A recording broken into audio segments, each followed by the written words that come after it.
trade all the days from this day to that for one chance, just one chance, to come back here and tell our enemies that they may take our lives, but they'll never take our freedom!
Anti-Tyranny News Radio here on UCY.tv. Thank you for joining me this evening. Oh, we got Hurricane, sorry, there was a sound there. Hurricane Irma, making landfall in Puerto Rico. Says, French official, and this is out of, KSBW. French official reports 2 dead as Irma lashes Caribbean. French official reports 2 dead in Irma lashes Caribbean. Florida is urging evacuations as a Category 5 storm makes its way to the U.S. Hurricane Irma, a record-breaking storm barreling its way through the Caribbean, is forcing evacuations as Florida is prepping. It is one of the strongest storms ever recorded in the Atlantic, is battering the northern Virgin Islands and hurling towards Puerto Rico on Wednesday afternoon after smashing a string of small northern Caribbean islands where at least 2 people were killed. There's some pictures out there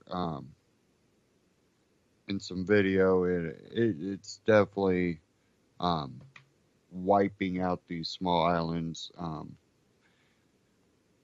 We're in Houston, we've seen all these, floods, and it wasn't all the winds, and you just had a lot of water that came in, and a lot of rain on top of it. So what they're experiencing, being an island, it will shed the water rapid. And a lot of these islands are pretty small.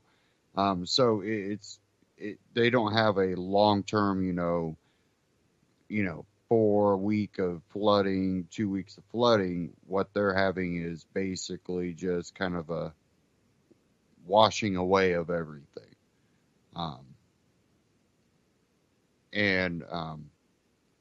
On the one island, I read also the French official said that they know for a fact that all the strongest, more structural buildings on one island were completely destroyed. So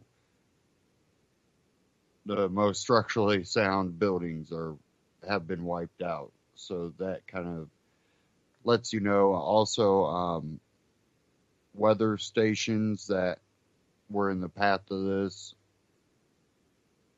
never even got to record full impact. They were destroyed before it actually made landfall. So that just kind of lets you know the intensity of this storm. it will be bigger than the one that hit Houston. But where is it going to hit? We're still waiting to see exactly what path it decides to take as it's hitting these islands. They're definitely planning on it hitting Cuba. And will it try to ride up the East Coast, or will it cut across Florida, or will it, hit the tip of Florida and head towards the Gulf? Um, Many believe that it's going to head more kind of up the East Coast or through Florida towards Tennessee, just because of some of the cool water now um, in the Gulf from the last hurricane.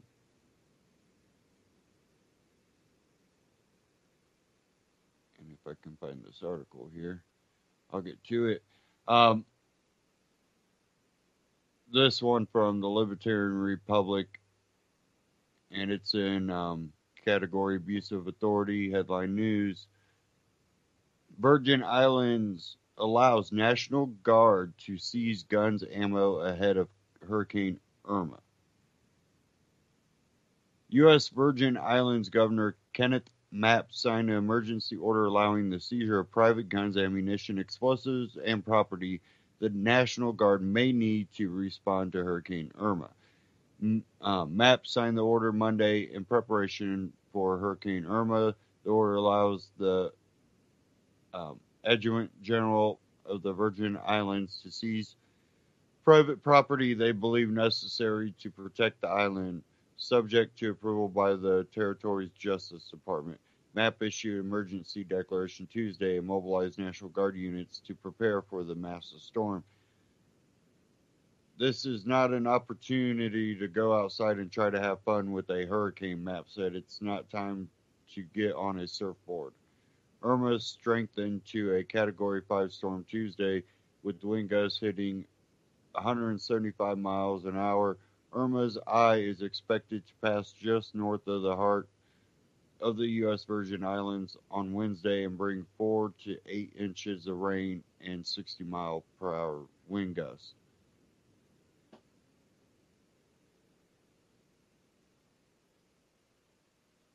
The National Hurricane Center is calling the storm extremely dangerous. Weather forecasters say Irma is headed towards the Florida coastline and should bring devastating conditions to the region in the next 4 or 5 days.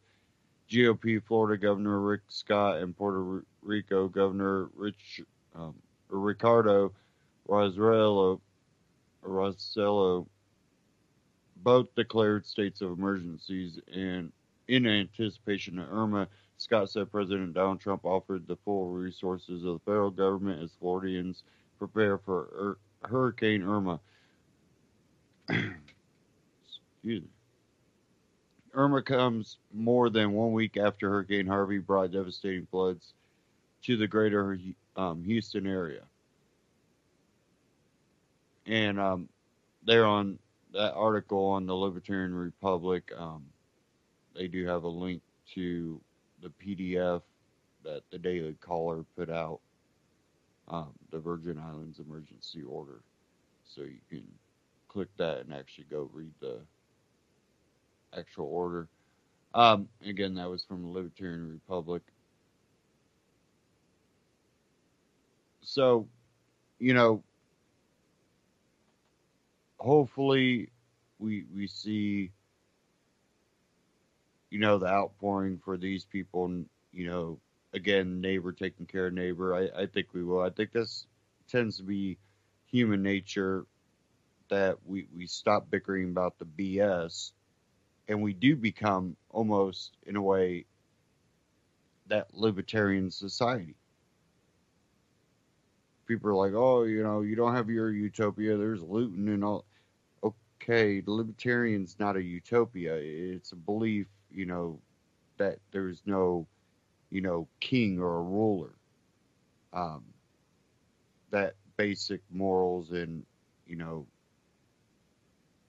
the understanding of actual rights kind of plays the pivotal role in that. 。 . 。 . . 。 . . . . . . . . . . . . . . . . . . . . . . . . . . . . . . . . . . . . . . . . . . . . . . . . . . . . it's pretty interesting when you look at these type of devastation. Um, you look at it and it just shows, what society does.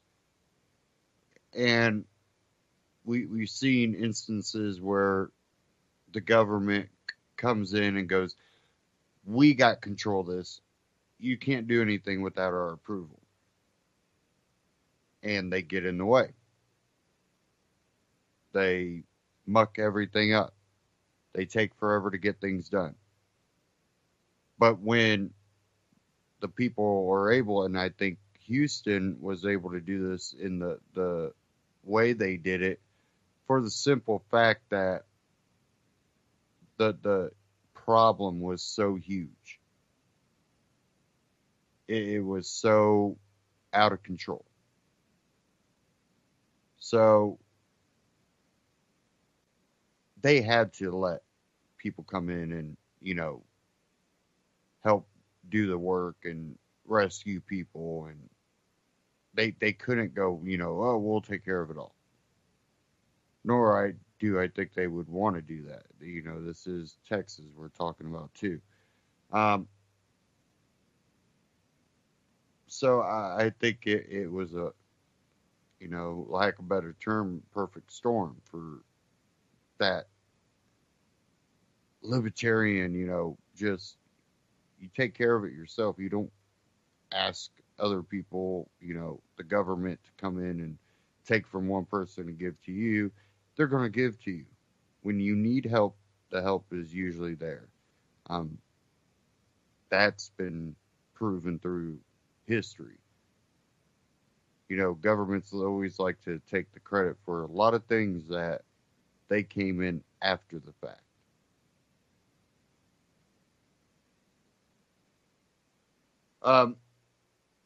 I want to get into the end of DACA, since the mainstream media is covering this so heavily. I'm going to play this clip here from Stefan Molyneux, and we'll discuss it here after the end of DACA, or is it? It's like DACA is done. This is the 2012 Obama Caligula-style decree, Deferred Action for Childhood Arrivals, which was an executive order that protected certain illegal aliens to the U.S. who entered the country as children from being deported. It was a kind of soft amnesty and an attempt to pass some kind of amnesty for kids of illegal immigrants had been suggested or proposed. It failed. And so Obama basically said, well, I want it. There's a lot of lobbying for it. So if Congress doesn't give me what I want, then I'm just going to write an executive order. And so this has been in effect for 5 years. That means people have made decisions and embedded themselves in this executive order. And I guess it is, of course, pretty banana republic style for El Presidente to just say, well, Congress didn't do what I wanted, so I'm just going to do it for myself with edict. As you know, of course, the president does not have the authority to pass laws. So Jeff Sessions, of course, has announced that DACA is going to be rescinded. States are suing the federal government about it, and it is unconstitutional. There were rumors of a 6-month delay in enforcement. That hasn't emerged, at least from this speech. There's some kind of ill-defined transition period, which is kind of weird to me, because if something is blatantly illegal and unconstitutional, isn't the delay also blatantly illegal and unconstitutional? And Trump has said that Congress needs to do its job. What that is, I don't know. Does that mean that, well, we have to get rid of DACA because it's unconstitutional, but you need to do your job? Meaning what? Pass another amnesty, pass something similar to DACA that extends things? I don't know. I mean, if they do that and the law ends up on his desk, will Trump sign it? He does have a bit of a weakness of wanting to be perceived as the nice guy and wanting to be popular. Not uncommon in somebody who's a public figure. But if he signs it, well, that just means that another wave of illegal immigrants will receive a path to citizenship or some sort of deferral on deportation, which is going to fundamentally change the demographics of the United States. As we all know, 4 out of 5 Hispanics vote for large government. That means that no genuinely small government candidate will ever win the presidency again. And so you're going to just have to have the wolves in sheep's clothing, the globalists who wallpaper themselves with the road to serfdom, only rhinos. And so that is one big concern. And people are surprised that it came to an end. But of course, DACA, it means deferred. If you defer a payment, doesn't mean you never have to pay it. And if you defer deportation, doesn't mean it's never going to happen. Now, Congress may attempt to do, as they have done a number of times before, until their switchboards lit up with angry voters, pass some form of path to citizenship, extension of DACA, some sort of amnesty. I don't see how that's possible with the midterms coming up, but it would represent a significant betrayal by those in the Republican Party of their voters who have been desperate for control over the borders and a reduction in immigration for decades. Now, it's weird, too, when you think about it. So this terrible, unlawful, unconstitutional action was signed into effect by Obama. Now, he can't claim ignorance of the law. He was supposed to be some kind of constitutional expert. What are the negative consequences? You did something completely unconstitutional. If I do something against the law, you do something against the law, aren't there consequences? If a president does something against the law, well, I guess Richard Nixon was right. It's not illegal if you are the president, at least if you're a president on the left. Now, the goal, of course, of DACA was to just stuff the ballot box. Of course, if you're illegal, you're a child of someone, you can't vote. But there may be extended family who's going to have interest in it. If your parents are illegal, then they can't vote. According to theory, I have actually little to no faith in the integrity of the electoral process in the U.S. There's evidence of millions of illegals voting, and the pushback from the states just for the basic idea of verification on the ground, some sort of government-issued ID in order to vote. The pushback is insane from the states just to get some basic verification on the ground. So that, to me, means that they are relying to a significant degree on the votes of illegals. So, yeah, there's no punishment for signing an edict that turned out to be illegal and unconstitutional, which is like the worst kind of illegal that there is. There's no punishment. Keep your emails in your server by your toilet, no punishment. Globalists don't care about law and order. They care about power and control.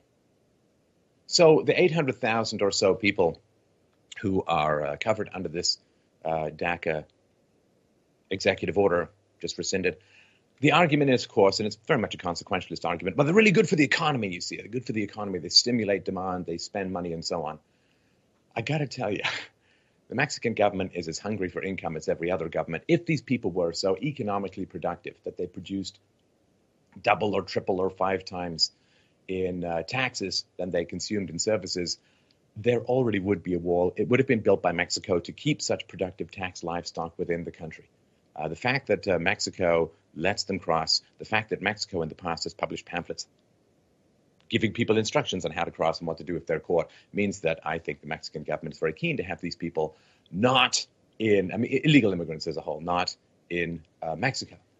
And, of course, we also know that if illegal immigrants voted for Republicans, the Democrats would already have built a wall visible from the moon, but they don't want to stop the flow of potential voters. So if these people are the lottery ticket of massive economic productivity that some people claim, it seems hard to imagine that Mexico, as far as illegal immigrants as a whole and dreamers as a subset, would be very keen to let them go. You don't give away your winning lottery ticket. You hold on to it with your fists. The way, of course, that they're considered to be good for the economy is this weird GDP measure, where if money changes hands, that's a GDP measure, not whether it's actually productive, good for the economy, or good for the future of the country. If a woman stays home raising her kids, well, that's bad for the economy, you see. If she dumps her kids in daycare or hires someone to take care of them and goes out to work, well, that's really, really good for the economy. Divorce is really, really good for the economy. Bad for the environment, good for the economy, because now you need 2 houses and cars driving back and forth. Lots of money gets spent. If you get cancer, fantastic for the economy. You spend a lot of money. Jails, also good for the economy. And, if you have a serial killer in your town, good for the economy, you see, because lots of overtime for the cops who will then spend that money in the town. So it's a terrible measure. all of this illegal immigration. It's good for Democrat votes. It's good for lawyers and special interest groups. You pay, of course, in general. So these dreamers, of course, now largely grown up, and significantly a lot of them have grown up. So either they're on welfare, in which case that's bad for the economy, or they're taking jobs from Americans, driving down wages, thus making welfare more attractive or disability more attractive than working. Now, I understand it's not like jobs are just this fixed pie and one person gets a piece and someone else doesn't. But job growth has been so strangled by the hyper-regulation of the modern state, and this really happened a lot under Obama. It's entered into this French-style territory where it's really hard to create jobs. And so Trump is, of course, trying to jumpstart job growth through deregulation. But right now there is, unfortunately, because of government control of the economy, a limit on the number of jobs that can be created. And if other people are taking them, it's driving down wages and reducing the incentive to work for the most vulnerable of Americans. And it's funny, too, because up until relatively recently, this sort of protection of the working class used to be a cornerstone of the Democratic Party. Protect the U.S. worker. They sometimes went too far in terms of protectionism and in terms of union protections, but protecting the U.S. worker was very key. But now, of course, that third world immigration has swelled the ranks of the Democrat voting base. Now they don't care that much about the workers, and they're just pandering to immigrants, both legal and illegal, since the 1965 Act.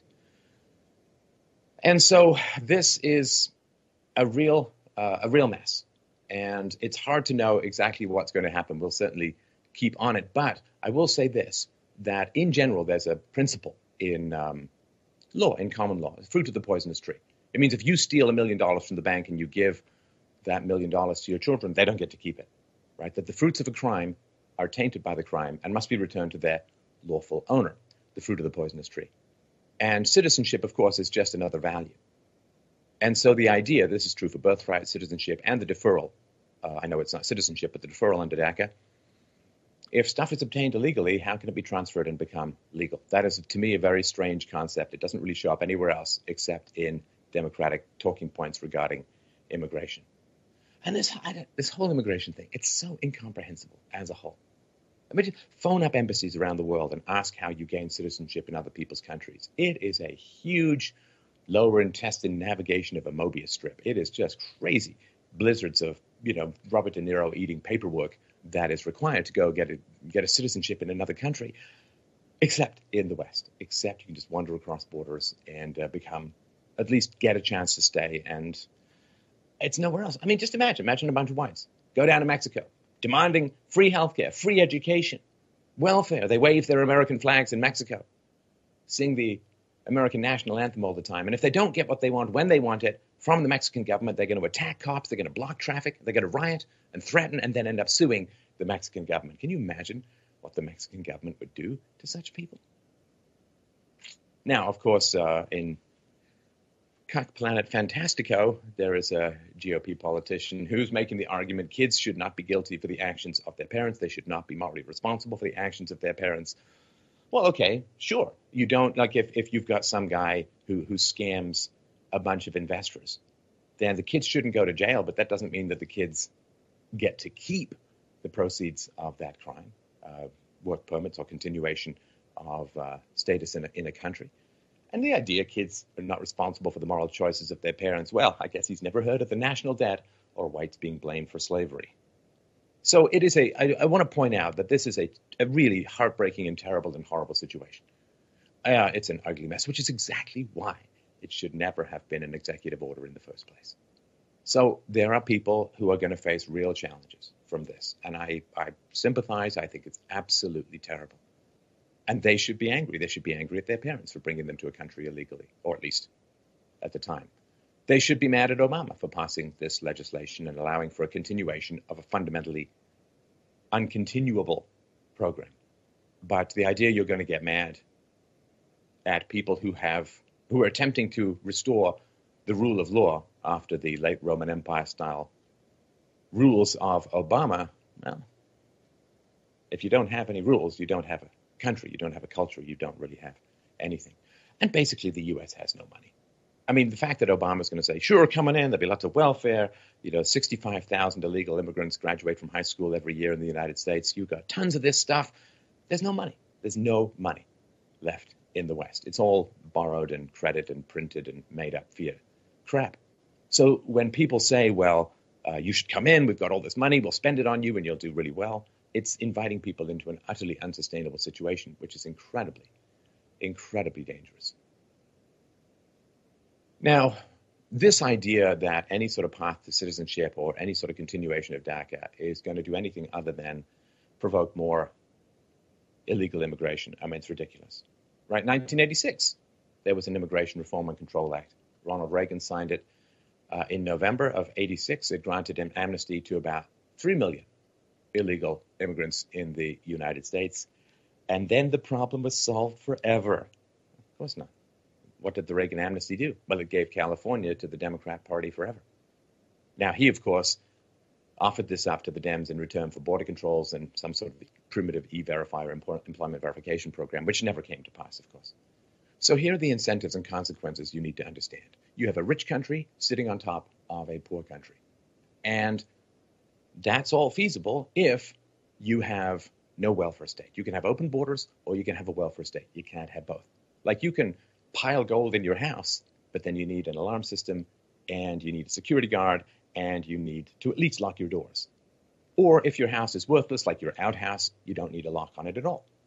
But if you have a lot of money that's available for people who make it into your country through the welfare state, then you need borders and you need border enforcement. This is an old argument. It's not mine. It goes way back in free market circles. And you don't have that situation at the moment. At the moment, you have massive incentives for people to come in. And what happens is Mexico, of course, has a massive incentive for these people to come to the U.S. Why? Because they either get welfare or they make money or something like that. And then what they do is they send billions and billions and billions of dollars into Mexico. So the Mexican government has money cascading in, flowing in, tsunamiing into the country, and they don't have to provide $1 worth of services because the people are all in America. So it's income into the economy, income into Mexico without having to provide services. So they're just planting the crops of illegal immigration in America, and they're reaping the rewards of often taxpayer-funded remittances back down to Mexico. It's a mess. And what is all of this? You know, the estimates of like 30 million illegal immigrants in America. This is just the fault of both parties who failed to enforce immigration law for decades. Just kicking the can down the road, deferring, not wanting to be called racist, not wanting to deal with the issue. Like, that's not what they're paid for. It's like the national debt. It's like unfunded pension liabilities or the unfunded liabilities for Social Security or other things. Just kicking the can down the road. And it's horrible stuff. But this is what happens when you defer problems. You know, you got a lump in your body and you don't go to the doctor for a year, you're probably going to be worse off. You know, deferring makes things worse. Appeasement makes things worse. That was one of the terrible lessons of the 20th century. And of course, it's going to be painful to see what's going to happen. This is why this stuff shouldn't be done in the first place. It's tough to quit heroin. That's why you shouldn't start heroin in the first place. It's tough to quit smoking. It's why you shouldn't start smoking in the first place. And it's tough to enforce the Constitution after 5 years of lawlessness in this area. It's going to be very tough. It's going to be heartbreaking. It's going to be difficult. And that should give people the resolution to not have this kind of stuff happen again in the future. Because right now, we're talking about adults for the most part. And the question is, now that the executive action has been proven, or at least has been strongly suggested as unconstitutional, what does it mean? Is anyone going to respect the law? Because this is what it comes down to. The rules are where you live. The rules are your culture. The rules are your values. The rules are your ethics. And appeasement undermines and destroys everything. So you can have a country, you can have a future, or you can just have a shrinking cage of cowardice. Stefan Molyneux. Check him out on YouTube. Subscribe. Now, I got something that kind of covers some of what he covered. In this one, you can find this one at Libertarian Republic. 4 things you should know about the DACA debacle. And, you know, one of the main things, and he brought it up in that was a simple fact. Obama didn't actually have the authority to institute it in the first place. He was trying to use executive order to write law. And I'll get into this article here. Um, it says DACA has been dominating political news recently, although there may be many angles and spins used by pundits. We should first familiarize ourselves with the basics. Number one, Obama didn't actually have the authority to unilaterally institute it in the first place. Well, maybe. On the one hand, this can be seen as a classic case of legislating from the executive branch. After all, he merely announced the program into existence during his speech in the Rose Garden. He brazenly listed it as a reason he created it, unilaterally that he had asked Congress to pass a bill addressing his priority, and they refused to. That inaction from Congress somehow gave him the power to act without them. In Obama's defense, the DACA program does share many similarities with prosecutorial discretion. Um, in essence, it could be argued that DACA is little more than a refusal to prosecute by prioritizing other crimes and directing resources to more important matters. This is a relatively common practice. For instance, a president might decide not to waste resources pursuing every individual pot user when doing so is a violation of federal law, and instead focus on other federal crimes that include things like the presence of a victim. The question at hand is essentially whether DACA violated the Take Care Clause. The President shall take care that the laws be faithfully executed of Article 2, Section 3 of the Constitution, or whether this is akin to the implication of prosecutorial discretion implied, among other things, in the presidential power of the pardon. Many who support DACA and oppose the president have made the comparison between the relative merits of mercy shown towards so-called dreamers and Trump's pardon of Aparo. Among those who believe this was a case of the executive branch writing legislation, there's enough aspects of the program to point to, including an application process such as a process requiring funding when Congress has both the sole power to pass legislation, which DACA does qualify as in nearly every respect, and the power of the purse. It could be argued that the program is primarily self-funded through application fees, but that argument essentially amounts to normalizing legal bribery. After all, those who are technically in violation of federal law are being asked to pay money to the executive in the hope that doing so will incentivize it not to prosecute. The money raised through application fees is designed explicitly to avoid congressional funding.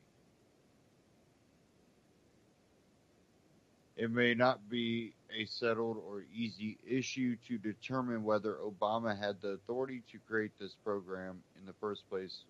So what do the courts say? Well, an appeals court visited the issue and offered a preliminary injunction blocking the program, at least temporarily. Of course, the Obama administration protested a challenge to its power and a reversal of its decree, and the case found its way to the Supreme Court in United States versus Texas. However, by the time it got there, Scalia was dead, and Gorsuch had not yet been confirmed.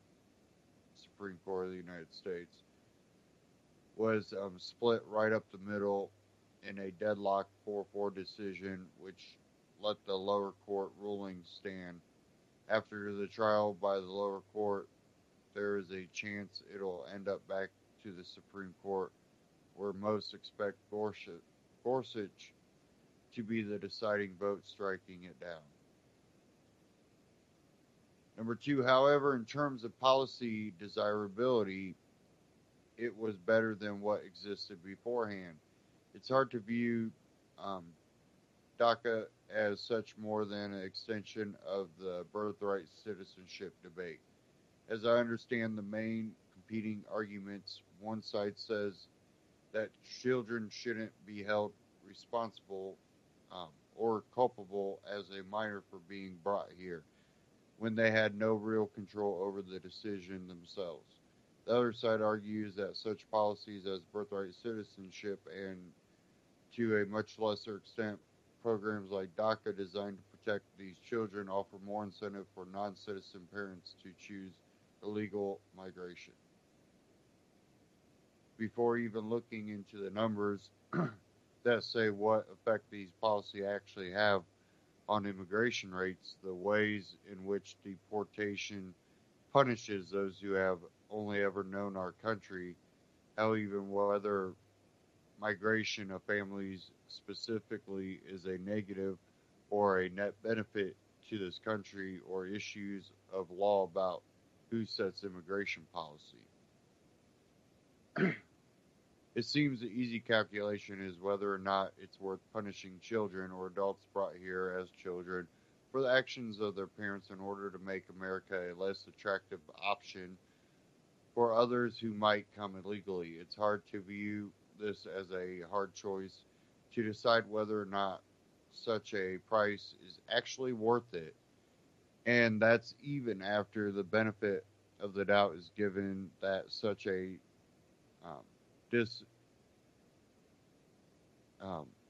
instinctive structure is actually effective.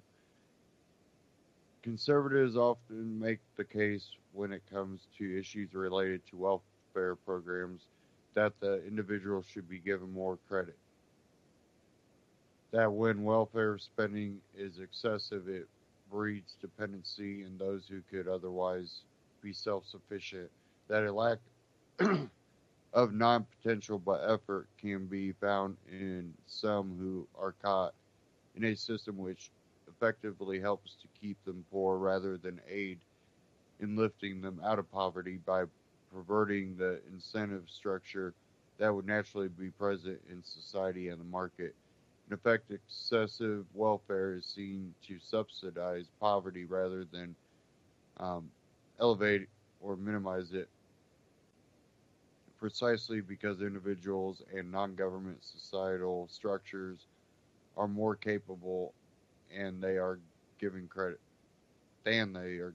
for. If this is true, it can only ever apply to mentally competent adults who are expected to be able to achieve self-sufficiency. If most hindrances to growth are more akin to bad choices than the individual was responsible for, such responsibility cannot be transferred to children and blame cannot be inherited. In other words, the sins of the father should not be visited upon innocent children. And it goes on in that one. And the next two is, with Trump given a 6-month window for shutting it down, Congress has the opportunity to do the right thing right away. This doesn't guarantee they will, is number 4. Now, I have many issues with this whole thing. One is the whole welfare. If you cut welfare out, most of these incentives would not exist. If you cut out birthright citizenship, most of the incentive wouldn't be there as much.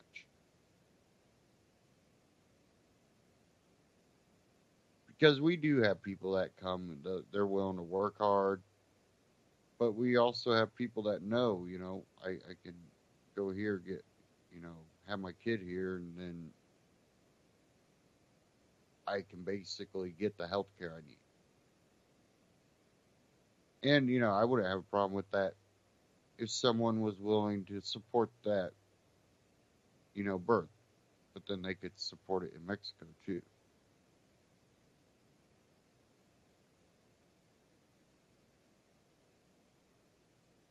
I I have a problem because I make my own choices and I should not have to be paying for other people's choices. We already have that problem here. But to extend that to people from outside of our own country, I'm not ready for the burden of taking care of everybody's kids that the adults are making the wrong choice. I'm not saying punish the kids for the sins of their parents, but if I want to help someone, let me help them in the way I believe they should be helped, not put them into a system that I personally seen the people that are growing up in that system are also in that system now. So I don't want to hear, welfare helps people out of the system.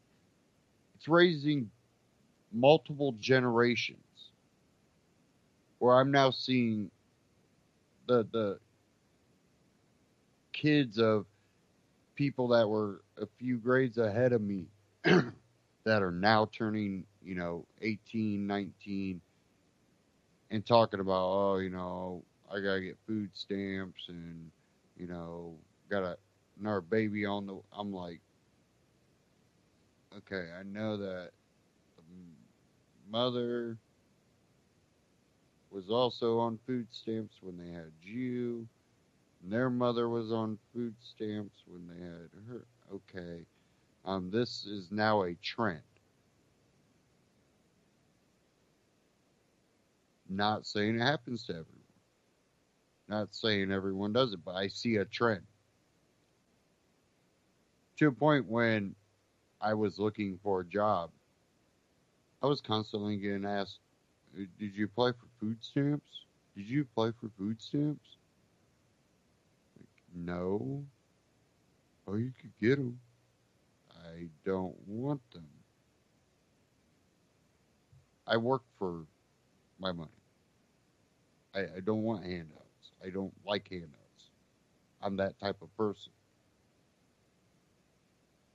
I don't want to be dependent on someone else.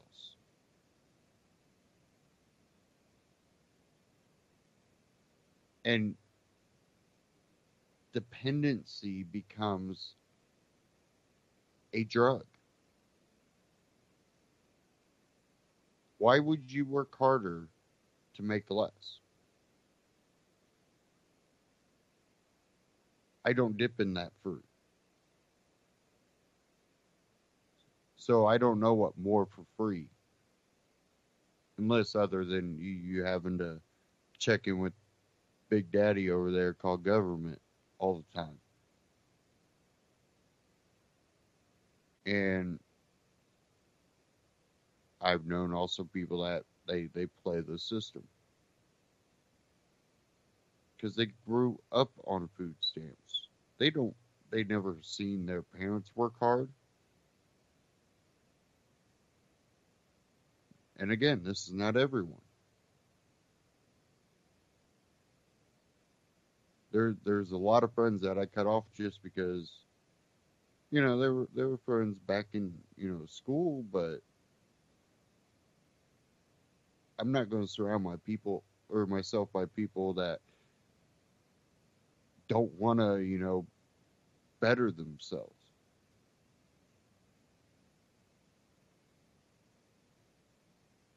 Just it doesn't inspire me. It doesn't put a great look on where society's going for me. I'd be bummed out if I surrounded myself by people like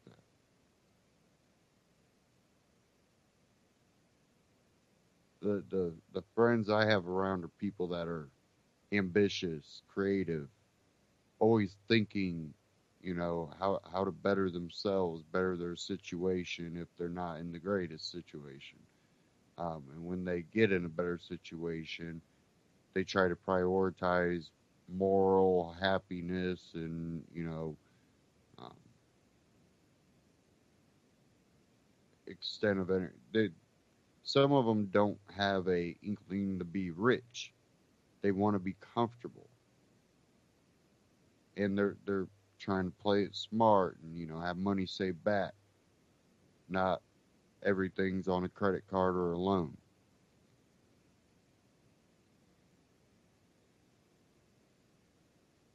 We kind of joke around and call.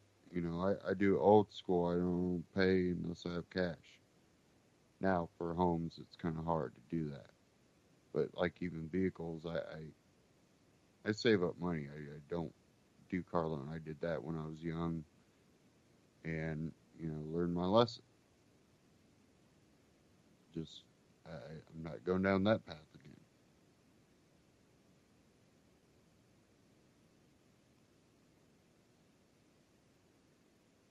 Um, I think that when you create a atmosphere where there's a ability to come to this country legally,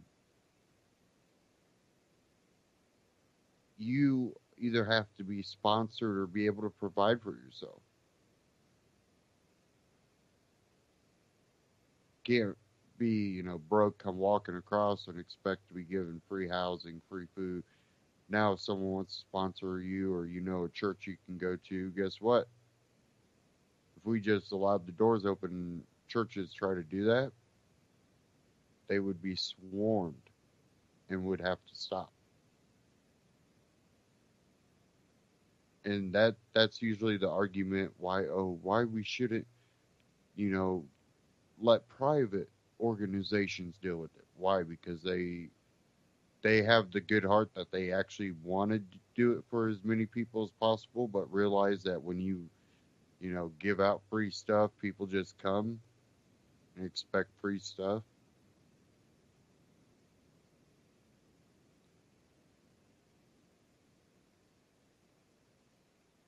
I used to always look for the free stuff when I was young, and then I got to a point where, well, sometimes the free stuff isn't worth, getting it for free. You used to do contract, cell phone because I got my phone for free. I don't do that no more. I pay outright for my phone, and I pay really little amount a month. And I have a smartphone. I get my data. I got a really good deal. Except I paid outright for my phone.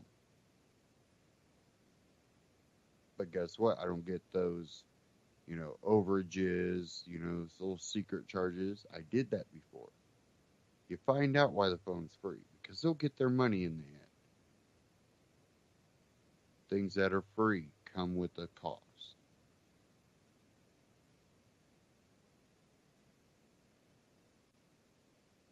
Sometimes that cost can be really, really high.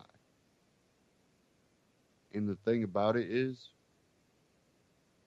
a lot of these people end up paying the cost that get in these welfare programs because they get stuck in it.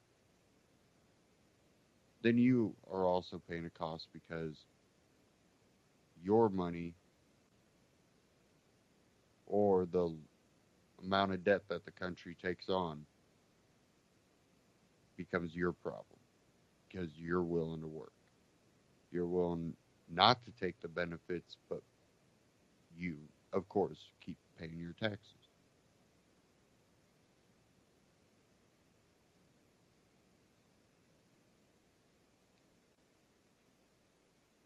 I always said, Congress hasn't been doing the will of the people. They've been doing their own agenda and using propaganda through these organizations they're affiliated with and people like George Soros. So they're no longer passing laws. So any of this debt that has been created over the decades, I think that should be put on the Congress. People are like, well, this Congress didn't do it. Well, no, but they're the ones not fixing the problem. They're the ones continuing the problem.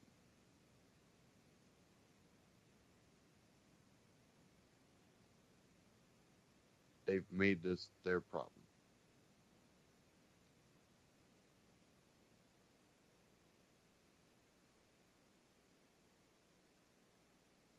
Um, Real quick one from Reason.com. Dumping DACA will likely alter Census 2020 in ways favorable to Donald Trump.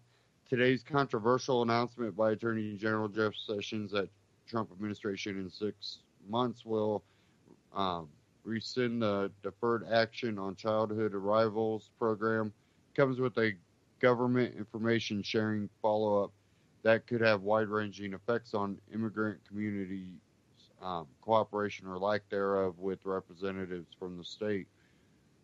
According to Betsy Woodruff at the Daily Beast, the Department of Homeland Security released a memo today making clear that immigration and customs enforcement officers will be able to use DACA recipients' personal information to deport them, meaning the people who voluntarily handed over their sensitive particulars to the federal government in the hopes of qualifying for non deportation and a worker's permit may now see the same data used to boot them out of the country.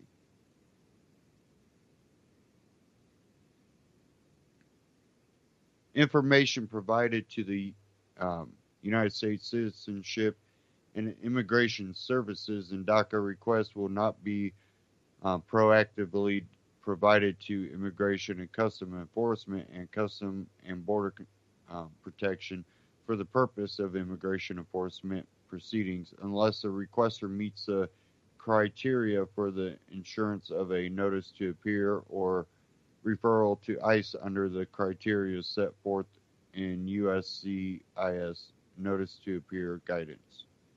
The statement read more from Woodruff. They're saying we will not give your information unless ICE tells USCIS they need it to deport you, which basically means we'll give your information out whenever ICE says it's necessary to deport you, said Leon Fresco, an immigration attorney who represents many DACA recipients. That's the point. Now, I would say that ICE would have to already know you're in the country illegally and that you've been through the system in some way, you've been arrested or something like that. I think they would have to already be hunting you down and need to know your current location. Or were, coming after you and then you did a DACA and got a work permit, whatever. I think that what's going to happen really with this whole deal is a bill is going to be drawn up. It's going to allow the DACA recipients to continue to work here. But in return, I think Trump's going to get funding for the wall or some type of reassurance. It's going to be another Reagan bill. Maybe not at the full extent of amnesty. I don't know. We'll see what comes out of it. But it will probably be a give and take type deal. We'll give you the funding for the wall, but you're going to, we're going to take the DACA recipients and continue to allow that to go on. But we'll see. We'll see.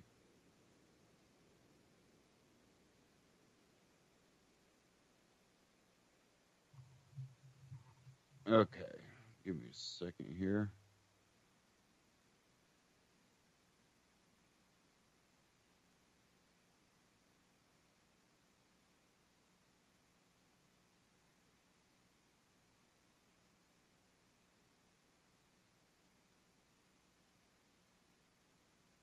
if this works out here.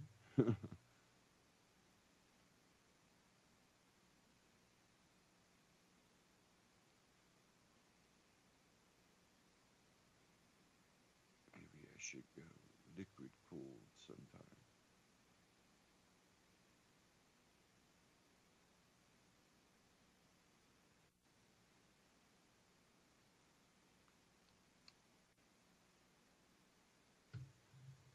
Okay. Restart it here. We got it. We got it.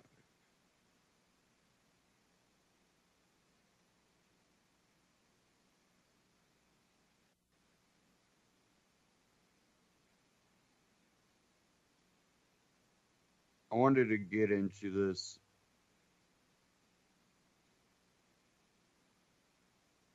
little debate that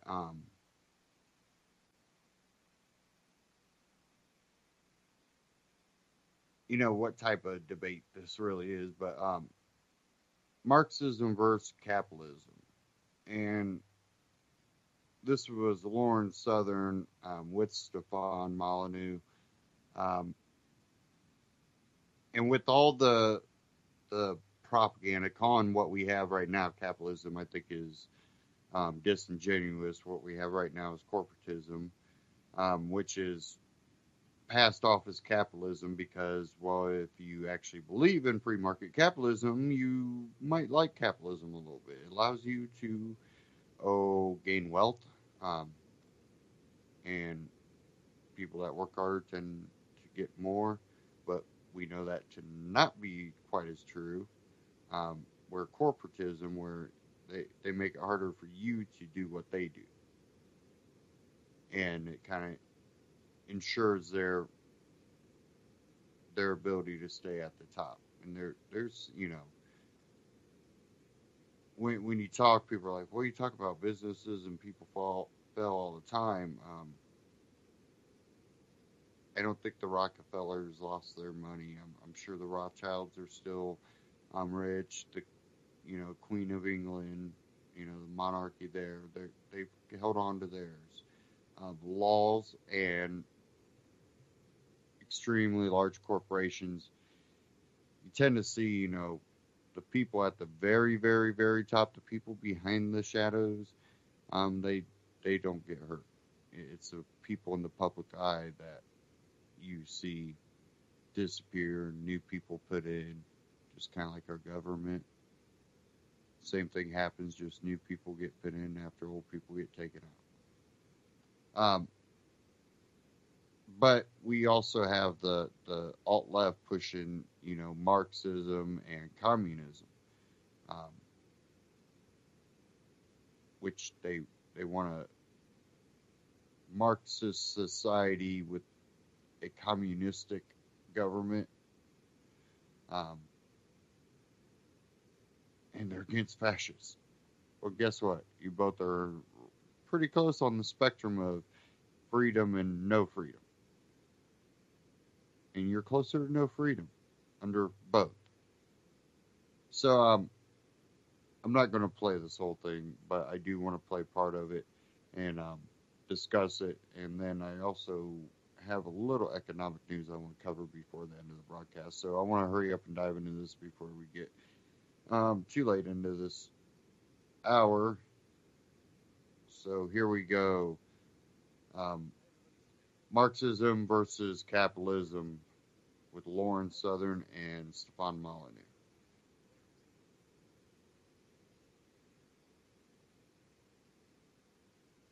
Of my new book, The Art of the Argument, which you can get a hold of at theartoftheargument.com. I am having a series of debates, and these are very intense, passionate, and powerful debates showing the art of the argument in action. How are you doing today? I'm very well. How are you doing over there, capitalist pig? Oink, oink. Well, I'm using the skulls of workers as the steps to my studio. So this, of course, is wonderful for me. So we're going to have a debate. Now, I've released a book recently called The Art of the Argument, which you can get at artoftheargument.com. And in it, I'm setting up a series of debates. And This is going to be a mock debate, but there may be people out there, Lauren, who have some suspicion about how well you can argue the communist side. So let's get a little bit of your creds for the Reds. All right. So first of all, I'd like to start with even within my own personal real life of supporting more libertarian policies, I think we vastly overestimate the ability of the free market to solve all our problems. You know, we've got libertarians that come out and say, just let the free market run amok. It'll solve all our issues. It'll solve everything, which is a complete lie, of course. If we just had the free market and no government and no borders, well, you'd, of course, have all of the issues that both you and I complain about often with people coming in the country and completely changing the culture and making it a caliphate, per se. And a few farmers who can hardly organize a libertarian convention without disagreeing and stripping on a stage are not going to be able to put together an army to back that off. Now, simply on the topic of capitalism, I do think we are too quick to dismiss the ideas and critiques of someone like Karl Marx, who saw a lot of issues with the idea of people just working 8 hours a day and having no leisure, having no life, having no enjoyment. iPhones are great and all. It's great and all to be able to have a piece of technology covered in the tears of Chinese 6-year-olds that's going to become obsolete in 3 months. But we seem to have forgotten about the more meaningful things in life, our souls, our passion, our leisure time. I thought one of the greatest arguments that Karl Marx actually had for feminism is he asked feminists why would they beg to be in the workforce with men to have equality? Why would they not want to bring men to the joy that they have? One of the happiest roles in the world being the mother who can have leisure time, take care of her children, be with her family, learn hobbies, do arts, painting, all of these great, wonderful things. Whereas men are stuck to be working in factories where they're stuck to be working 8, 9, 10 hours a day. Why not say men shouldn't be put into this suffering as well? Join us in our leisure. Us as humans have lost many of the great things that we had. I think a lot of our spiritual side is gone. I think a lot of the pleasures in the arts that we had before. I mean, we've seen a massive decline in the arts and just the ability of the average human to do something like dancing. People can't dance anymore. They can't paint. They can't sing. They can't do all of the things that humans should do. They don't spend time with their family. And it's because we have just succumbed fully to this entirely materialistic, capitalistic society where it's all about making that buck, whether it's $8 an hour, and getting the next meaningless thing. And it's been proven psychologically that choice does not make people more happy. So just because we have more trinkets to go around, it doesn't make people more happy. And capitalism is entirely based off the idea of people being miserable. You don't go and participate in the free market unless you need something, unless you want something to fulfill you. If you're perfectly happy at your house, gardening your plants, spending time with your family, fulfilling yourself or with your community, then you don't need the market. The market is entirely about making people miserable, making them feel inadequate, making them feel like they need that next thing, that new iPhone, that new clothes, all of this. I don't think capitalism makes people happy. I think it's made them utterly miserable and taken away from the meaningful things in life, like the arts, time with family, and the spiritual. Now, I guess I would respond with, can you give a brother a definition of capitalism that we can work with? A definition of capitalism. It is one of these big magical buckets wherein people project a lot of things, a lot of emotions, a lot of ideas, a lot of resentments. So as far as, the pro-communist position goes, what is the definition of capitalism that you're working with?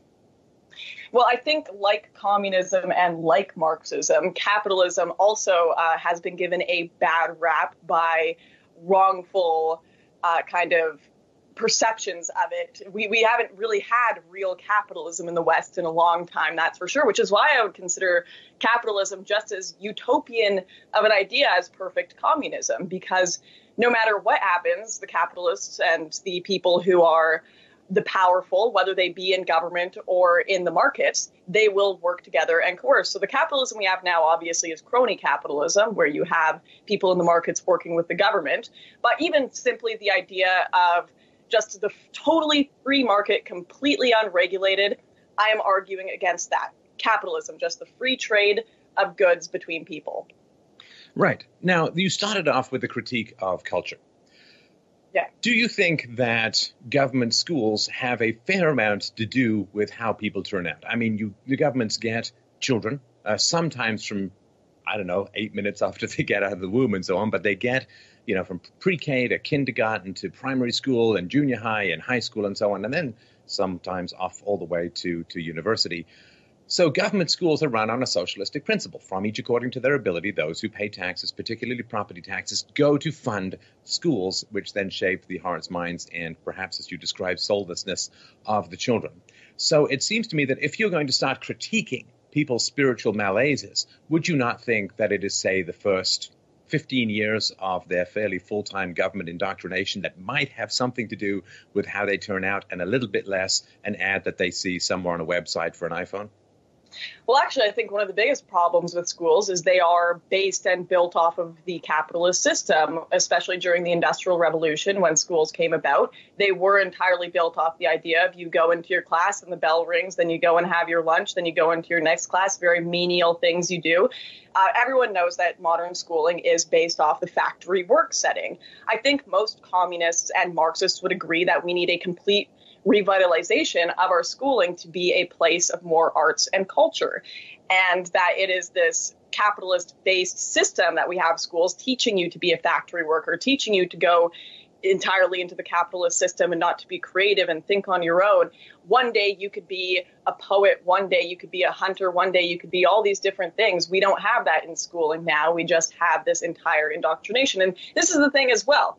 I'm not saying, and I don't think many Marxists are saying, that they 100% have the answer to the problem. It's just these capitalists think that they have the answer, and they think that capitalism is the answer when they don't realize that it deeply, deeply needs to be critiqued, and it has deep issues. And it's a matter of finding out what the cure to that is and updating our schooling, updating our government, changing it for the better. Because no matter what you guys want, anarchists, capitalists, whatever, no matter what you want, it's not going away. The government is not going away anytime soon. Neither are schools. So we better find a way to make it more cultured and better so that we can have more meaningful lives. Otherwise, we're just going to be sitting here having circle jerks in Facebook discussion groups all day like book club libertarians and anarchists tend to do. You have really taken me on a journey here, my sister. Oh, man. Okay. So you say that there's something culturally wrong, spiritually wrong, artistically wrong, that there's a malaise of the soul within the capitalist environment. I point out that the primary influence on children, more so than their parents. Kids spend more times in government schools than their parents. The government schools are not in any way, shape, or form organized along free market principles. You're forced to pay in many places. You're forced to go. And if you don't go, you're forced to pay even still. There's no quality control. People can't get fired. There's no particular return on investment. It's not part of the free market at all. So if you're going to start to blame the free market situation when the very center of culture, replace the church, replace the family, replace communities, the very center of that which shapes people in this supposed capitalist environment is a socialist/communist indoctrination center called government schools, you're going to have to come up with a slightly better reply than they have bells just like factories do. That is not a very good argument, I must say. Right, and you think completely capitalist-based schools are going to work out just fine. People are going to go into class and they're going to have their sponsored test TM by Apple, and all of the answers are going to be how great iPhones are, and all of their essays are going to have to be written about McDonald's. Like, do you really think that corporate-sponsored schools are going to be A-okay? And what about the population that can't afford to send their children to schooling? What are we going to do about that?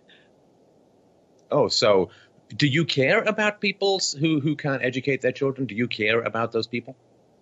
Yes, absolutely. And I think we as a society, I am so tired of this idea from the right wing and the anarchist types who believe that we just have no responsibility. It's entirely individualism, entirely but my freedom. No, you have more you need to give to this world. You have a responsibility to this world. Just saying you're going to check out and everyone should just have their freedom is a lazy, irresponsible, and entirely immoral viewpoint in my mind. You have a moral responsibility to others, and you have to contribute to this world. Agreed. So I have for... I disagree. No one has a responsibility to give to anybody or the world. They want to go sit in a closet somewhere and not give any of themselves to the world. That's their choice. You can't force someone to give. Just like you can't force a doctor to do surgery. Well, you can if you hold a gun. Well, then that's not freedom. And then when you, the plumber that held the gun to the doctor and told him to, you do surgery on your wife, well, then when someone holds a gun to your head because they want their shitter to work and you're a plumber, guess what? You made that choice. You said that was okay to force someone to use their abilities. So no, you don't have a responsibility, because a responsibility would mean that you have to do that. That's something that you're supposed to do, and if you don't do it, you're being a bad person. Well, that's opinion. I think a lot of people that go out to help everybody are being bad people. The saying that, love kills. You can love a dog, doesn't mean you know how to do the surgery. Oh, I love my dog. I got a knife here. I'll cut that out. Yep. No. Love can kill. Love without knowledge behind it can kill. So, you don't have a responsibility. You have a responsibility to yourself. And when I think when you do put that responsibility onto yourself, as I do, you're someone that just naturally helps people. It's not a responsibility. I like being that person because I like people around me, but only to a point if they're willing to help themselves. Because I also know I don't have a responsibility to continue to help people that won't help themselves. I don't have that responsibility. I don't have a responsibility to do a radio broadcast. I don't have a responsibility to go out here and fix someone's car. I stopped working on cars. Why? Because I got tired of it. It just, you have people that bring in pieces of junk to get one thing done, and everything that breaks on the car after that's your fault. And so many different automotive shops everywhere, and it was just too much. I spent a lot of money on tools, and if you know a mechanic or been a mechanic, you know what they have in their tools. Lots of money.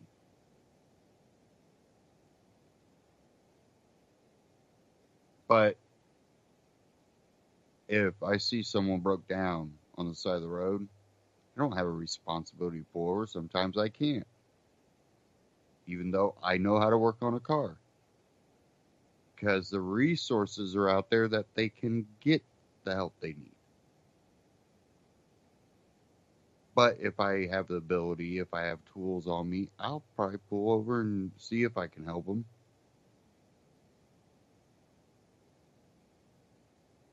So I think responsibility and, doing a good deed are two different things. And you can't say doing good deeds is everybody's responsibility. You have a responsibility to yourself first. And I think after that, it makes it easier when you are self-responsible to help other people out. Back to the clip. Many decades been talking to people about not having government-run schools. Because lo and behold, when you have government-run schools, they end up being run not for the children, but for the government. Boy, talk about exploitation. These are helpless children trapped into these indoctrination camps. Their parents are forced to pay, and they're run for the benefits of governments. They're run for the benefits of teachers. They're run as big, giant vote-getting machines for leftist policies, and they're also run as big, giant conduits to get money from unionized teachers all the way through to leftist political parties. They're not run for the benefit of the children at all. Now, for years, I've been making this case. And you know what? The first thing is that people say, oh, my communist friend, the first thing that people say is, what about the poor who can't afford to get their kids educated? Two answers. Number one, they're not getting educated right now. Number two, you care about them. I care about them. Hundreds and hundreds of people I've talked about over the decades care about them. Democracy says we care about them because everyone votes to put these schools in. So we don't need the government and all of this indoctrination and all of this coercion at the center of children's education. People care about other people's kids getting educated, and so those kids will get educated, whether they get educated over the internet, whether they get educated in an airplane hangar, whether there are tutors there, whether it's someone's garage. Those kids will get educated because when we don't have the government to force us to do things, we have a great, wonderful field of voluntary flowers that grow up in order to fill the void. And we know that's the case. I know that's the case because everybody has the same concern, and I don't think that they're all just lying about it. Right, and you really think they're going to be educated great on the internet, where you've got Google controlling what everyone sees, where they're going to be on the mainstream internet that has your viewpoints censored from it? They're certainly not going to be saying the arguments you want them to see. I see what your concern is, Lauren. Your concern, if I understand this correctly, and please correct me where I've gone astray, your concern is this. You're concerned that there may be one large, significant influencer of what children are exposed to. Now, for you, that's Google. For me, that's the government. Let's just look at the two differences here. Does anyone force you to use Google? Absolutely not. Does people force you to pay for government schools? Absolutely they do. Do you have free alternatives to Google that are both either anonymous or have different algorithms, so on? Lots of options. Can you create your own Google without Google throwing you in jail? Absolutely you can.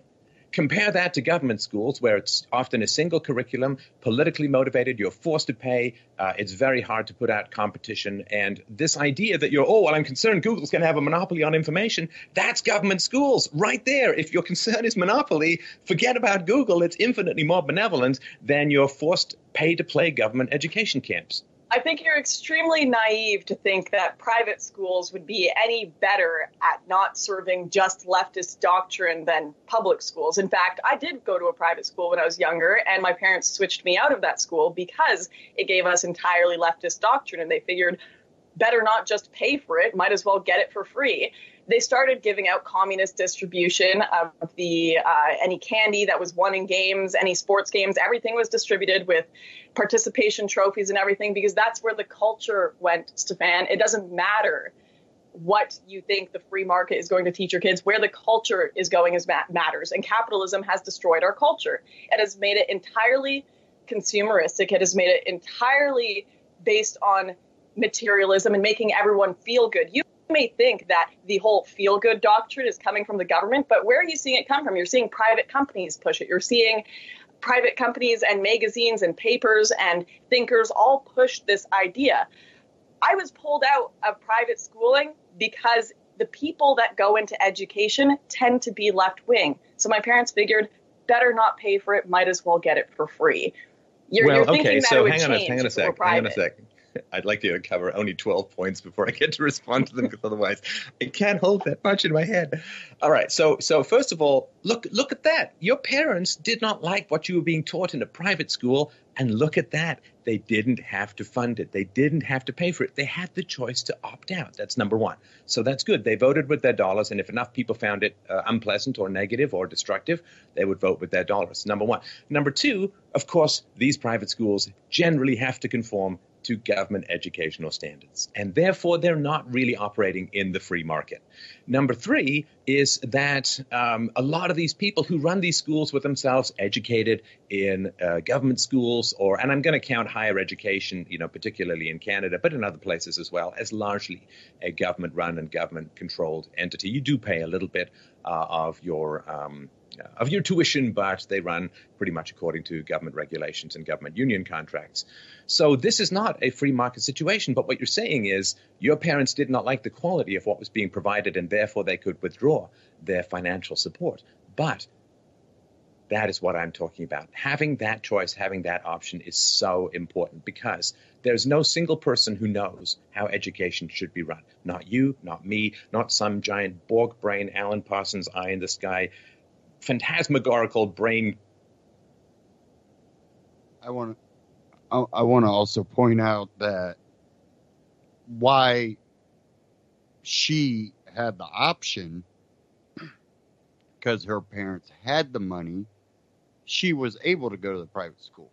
But because what she doesn't realize is they're still paying for that public school. It wasn't free. You were paying for it when they were also paying for you to go to private school. Tax dollars were paying for that public school, so it wasn't free. It wasn't that, oh, we'll just do it for free now. It's, oh, well, we're already paying for this school. Why should we pay for the same thing from this private school that you can get from the public school? Sometimes the atmosphere is a little bit better in some private schools, but not many. They tend to push a little bit more ideology, which in a heavily leftist private school, I could see that getting a little out of control. But what about the poor people that their tax dollars are already going to the public school? They don't have the money to go, well, I think this school over here teaches a better ideology. Maybe they want their kid to, learn the Bible, so they want to send them to a private religious school, so they can get that extra class in that teaches them the Bible. Just an example. The poor people don't have that option. So actually, the socialist system, the communist system that says you have to pay for this, and then, well, if you're rich enough, you can send them to a private school. Well, that system keeps the poor people into that type of schooling. So back to this clip. Cloud of jellyfish neurons. There's no way anyone goes.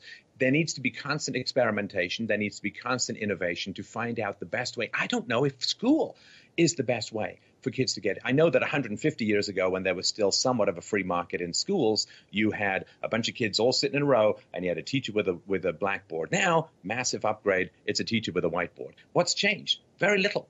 And why has it not changed? Because the government has taken control of it, and therefore it becomes immune from market forces. No upgrades, no changes. I don't know. I have no clue about the best way to educate people. I have no clue about the best way to build a self-driving car. I have no clue about the best way to build a cell phone. But I know that there are people out there who, working together in a voluntary environment, can do all of that. And so the idea that we have any clue how children should best be educated, there's a central plan, a central way that we can force everyone to conform to that, and it's going to work, that is truly magical thinking. Nobody's that smart.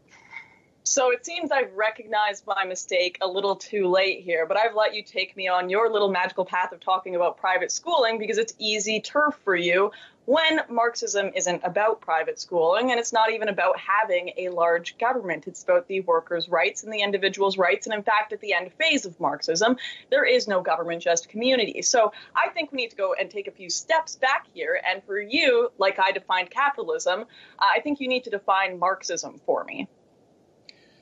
Well, Marxism is, in general, government control of the means of production, and the government control is supposed to be moderated by workers' collectives, workers' communities who may have the chance to run factories themselves or run their own means of production. But it's the collectivization of profit, the redistribution of profit, and you only really have enforceable property rights in your toothbrush and your razor blade and your stockings if you can find them in a communist country. The means of production, the really important stuff like, the factories and maybe the banks and so on, these are all managed and controlled by the government through central planning. And therefore, of course, there's supposed to be more money available to the workers because you don't have the greedy capitalists siphoning off all those tasty profits. You can redistribute them back out to the workers who have more control over their own lives, who have more control over what's happening, who are not just cogs in a machine, but are intellects at work doing the best they can with their entire humanity. And that is the best way to have a functioning and functional society.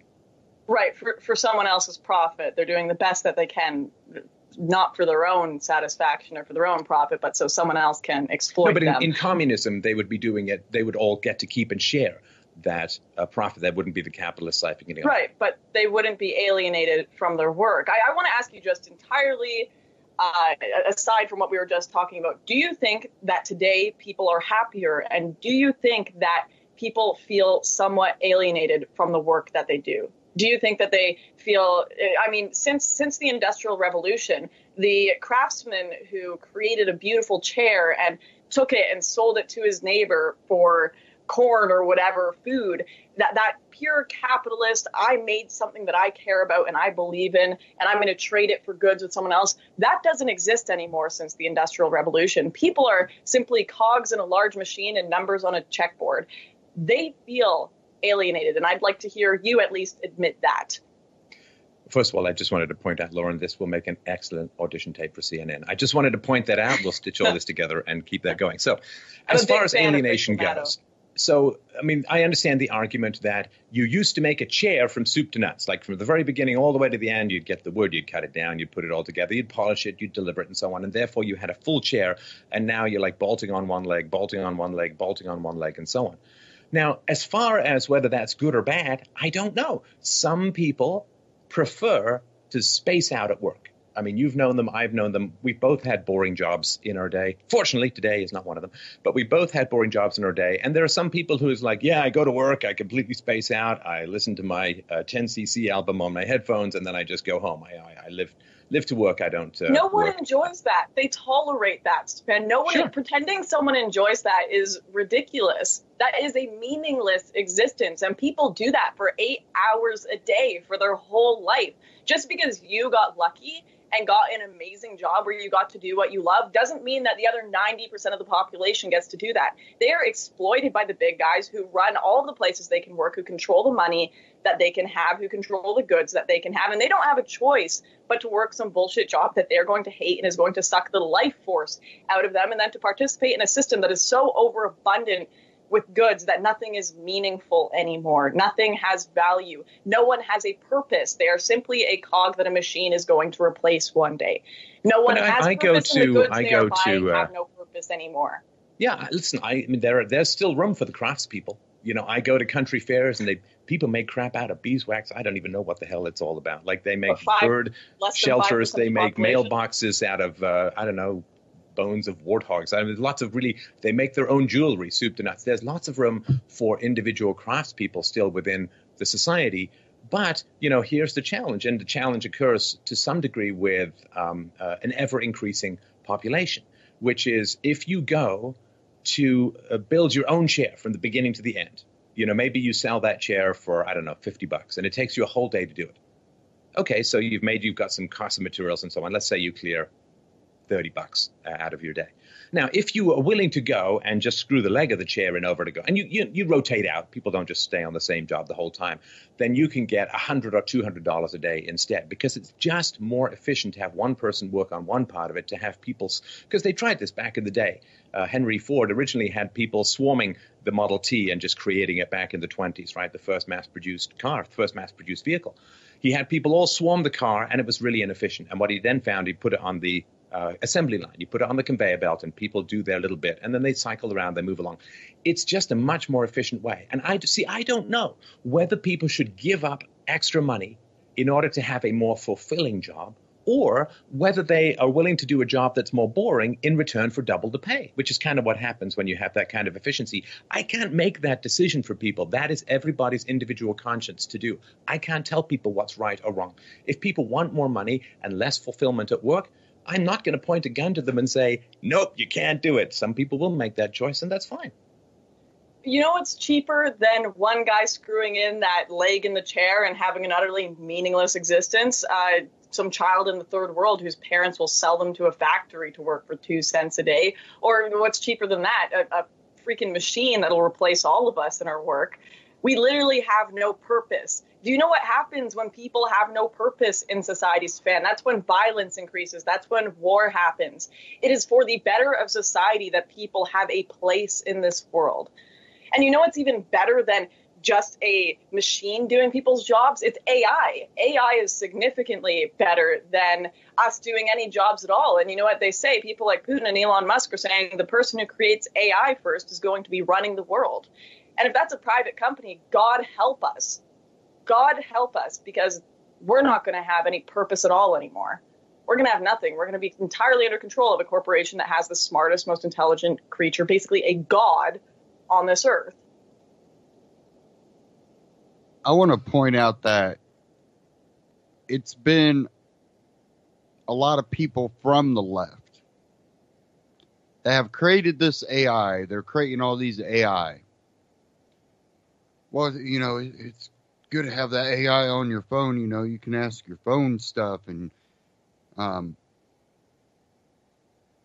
this is rudimentary AI, but you can have it do things for you, and things can be self-automated, and then turn around and get mad at their creation now is being used by companies to make their work more efficient, to make the thing cheaper.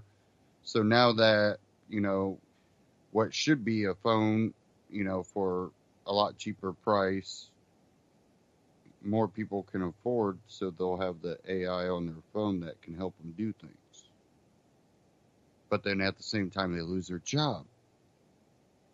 Well, a lot of people will make less money.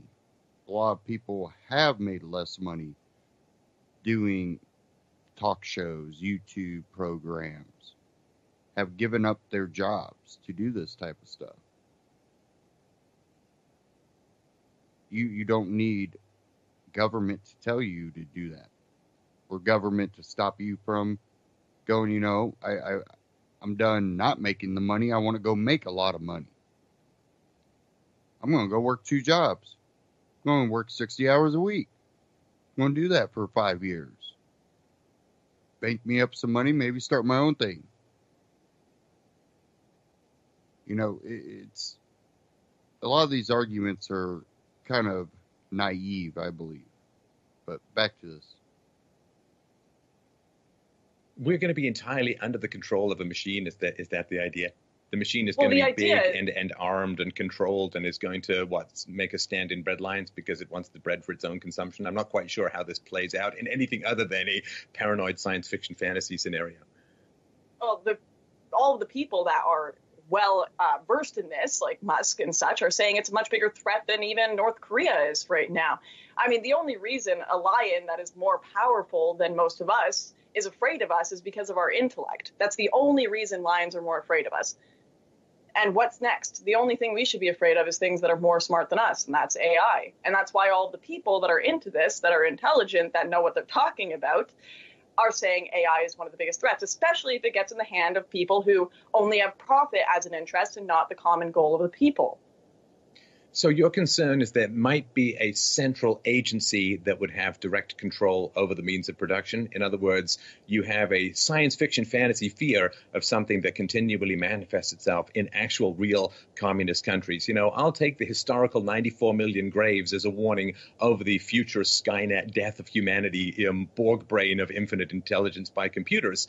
So right, and let's just pretend capitalism has no crimes. Let's just pretend all of the slave labor, all of the dead people, all of the no. Slave labor. No. Okay, slavery. Not right. Capitalism. That wasn't real capitalism. No, slavery was not capitalism. That wasn't real capitalism. Well, yeah, all of the dead people in a lot of these communist countries, that wasn't real communism. Okay, it wasn't. The state is supposed to dissipate after that, and it's supposed to become a community. Let's do slavery, shall we? Excellent. All right.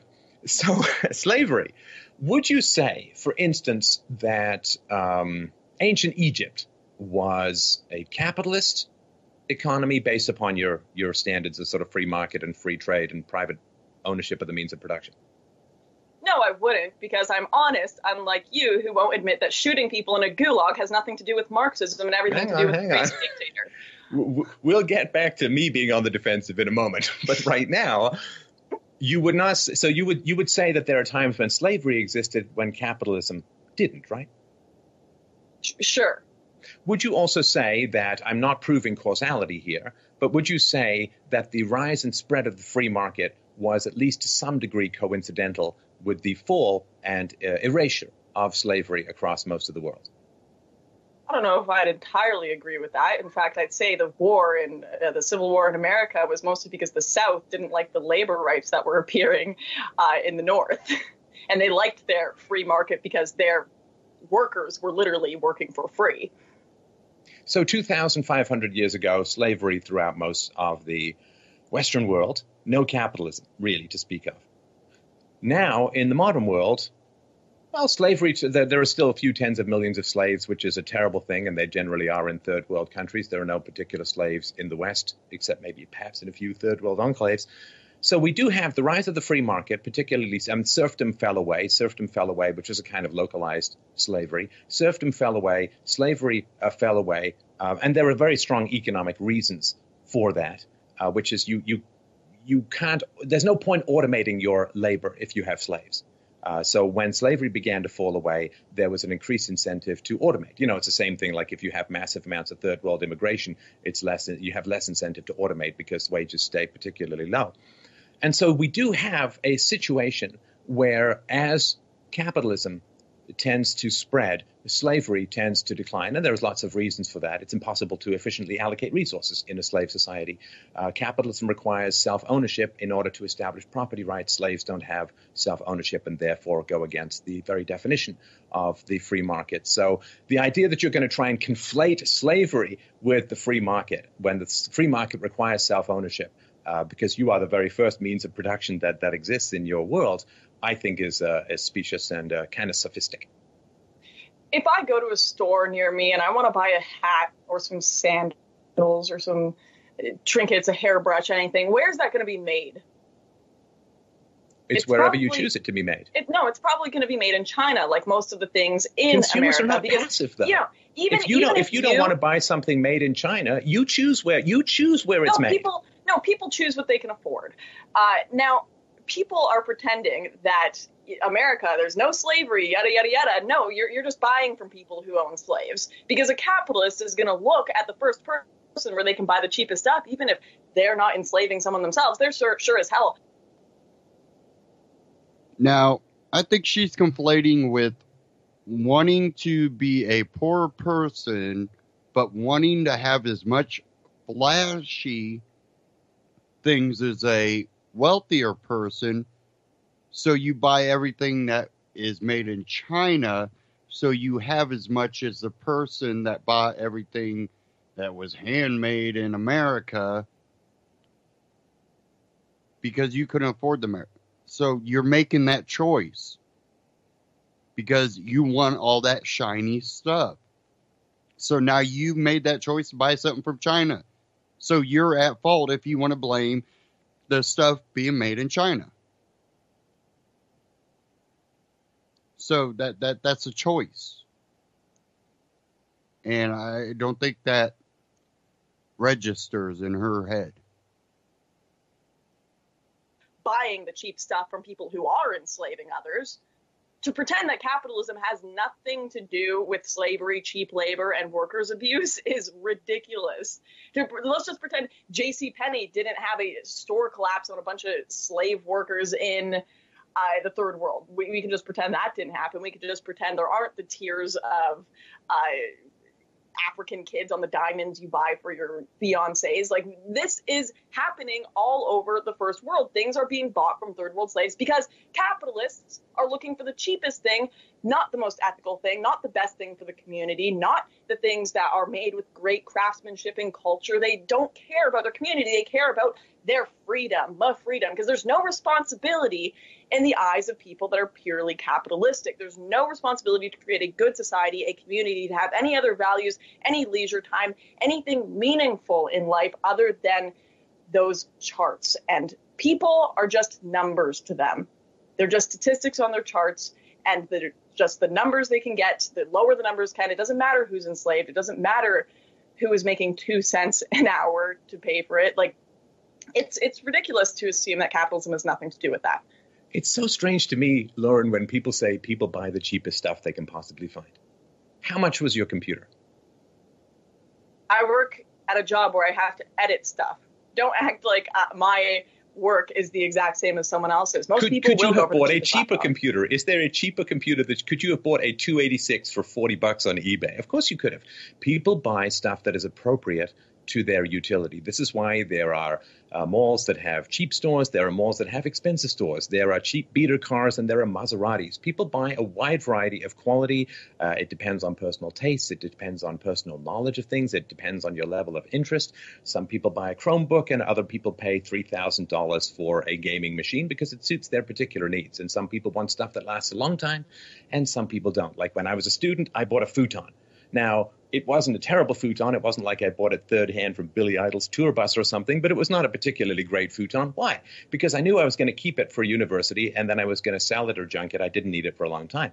Now I have a nicer place, so I buy nicer stuff that's going to last for a longer time.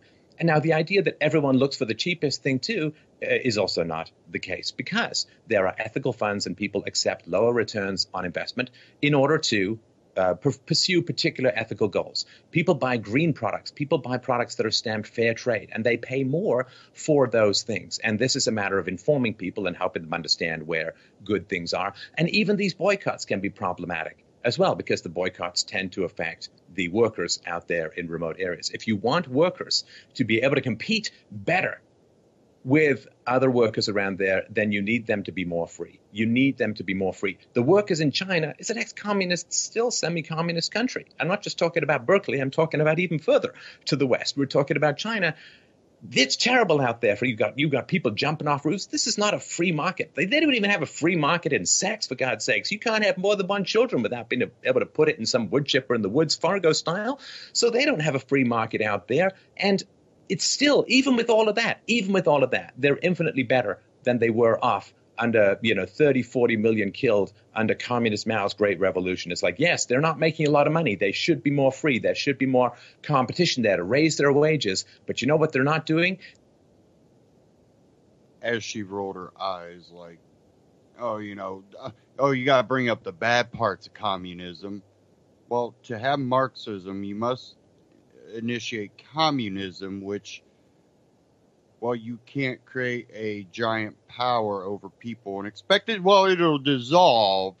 This same argument, what's his name, Cantwell's trying to make about fascism. Well, since I can't have a libertarian society, we'll use fascism to create this giant monopoly of power, and we'll get our power and we'll make a libertarian society.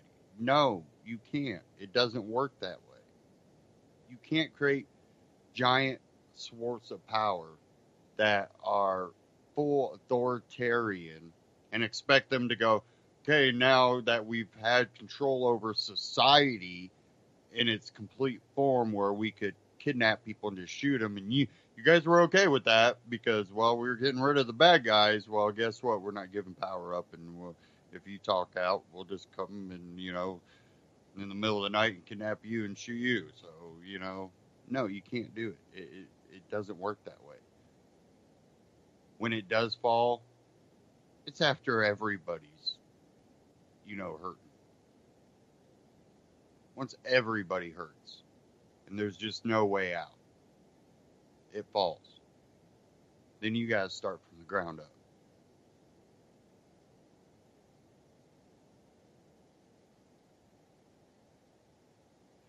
Eat onion peels, and they're not ripping open the pillows and eating the goose feathers because there's been this collectivization of the farm that results in a Holodomor-style mass starvation. So it is bad, and they've got enough freedom that it's better than it was before. More freedom would make it even better.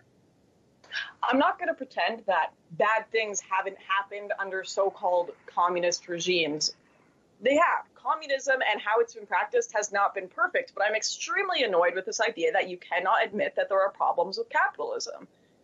Are you going, I just want to get this straight. Are you going to pretend that there are no problems with capitalism, or can you name 3 of the biggest problems with capitalism for me right now? Is there a problem with not using force to get your way? Sure.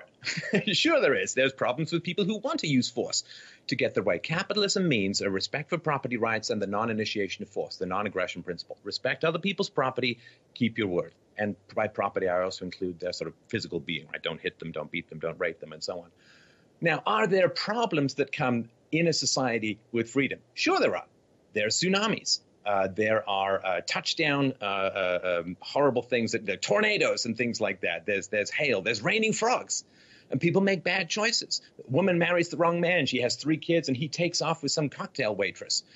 People make bad decisions. But that's freedom. The search for perfection leads directly to hell. There is freedom. People have the right to live free of coercion. They have the right to live without any violence in their life unless there's an extremity of self-defense.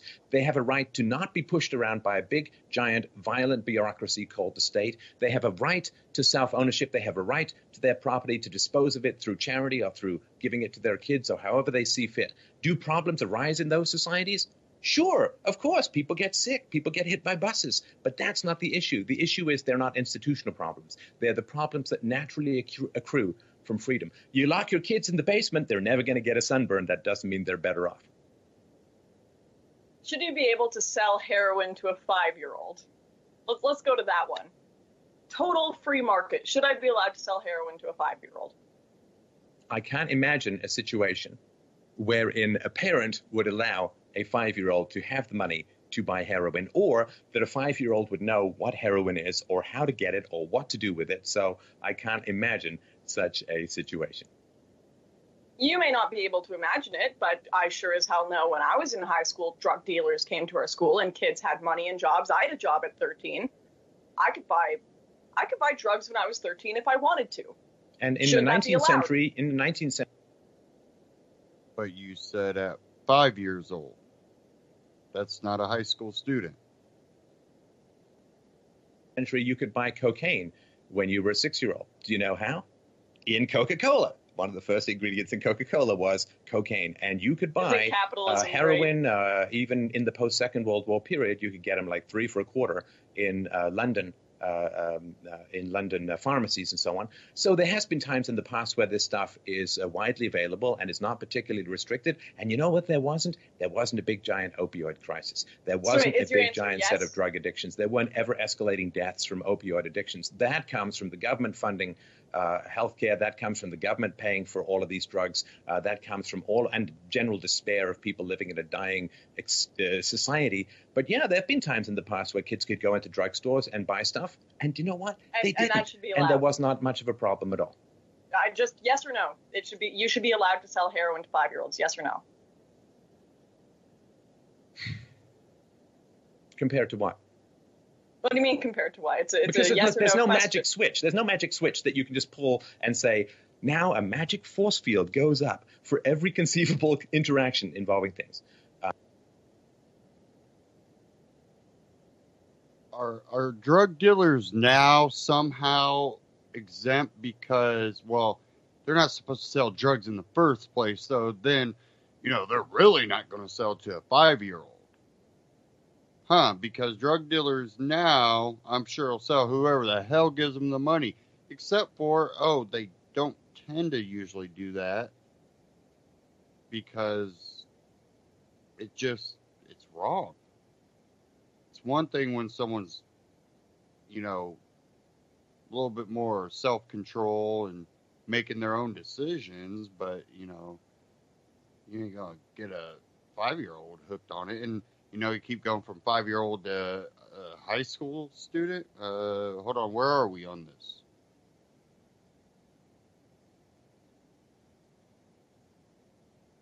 If I ran a pharmacy, I would never sell heroin to a 5-year-old. And I would never, ever, ever go to any pharmacy that did that. And I think that's how things would be dealt with. But compared to what is important, Lauren, because if you say, well, should 5-year-olds be allowed to buy heroin? And you say, well, no. Well, that's not magic. What happens then is you have to create a big giant government with a massive tax apparatus and usually it ends up in fiat currency. It ends up in foreign wars and so on. It's like, I'll take the risk. Because I know where the other thing leads to. Just look at America. They got a big war on drugs, and it's horrendous. The number of people who are being chewed up through the prison industrial complex and the amount of organized crime that is destroying American societies and so on. And that all comes out of, originally, it was just trying to keep drugs out of the hands of wrong people. So compared to what? There's no magic force field that just suddenly emerges when you want something to happen in society. You have to create a tiny monopoly of people who have all the power in the known universe to impose their coercive will upon you. And then you have to cross your fingers and hope that for once in human history, power doesn't corrupt. But guess what? It always does. And that's what I mean when I say compared to what? Compared to a big, giant, imperialistic slave apparatus that sells children into intergenerational slavery. It's like, compared to what?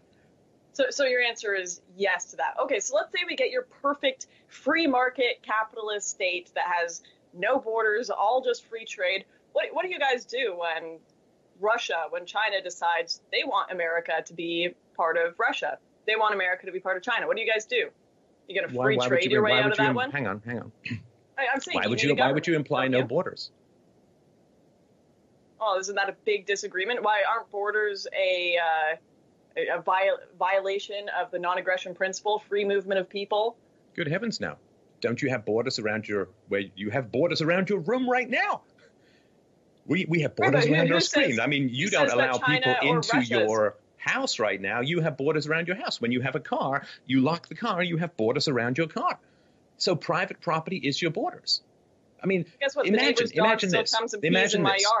Imagine this. Imagine that you could buy up the land along the south of the United States and build a border.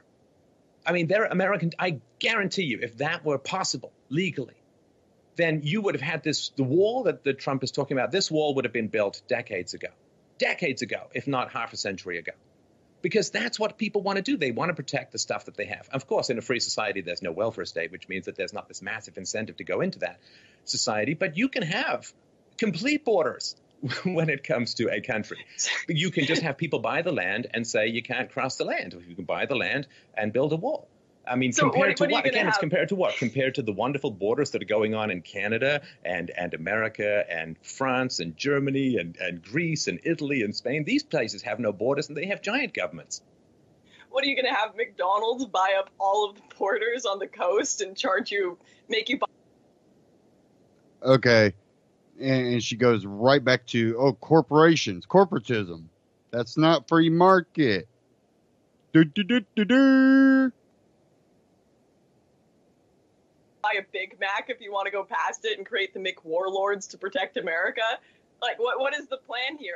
You seriously think that a corporation or someone buying up all of the borders on a coast is going to be great? What if I decide to buy up all of the land around your house and don't let you leave your house, man? Like, how's that going to work?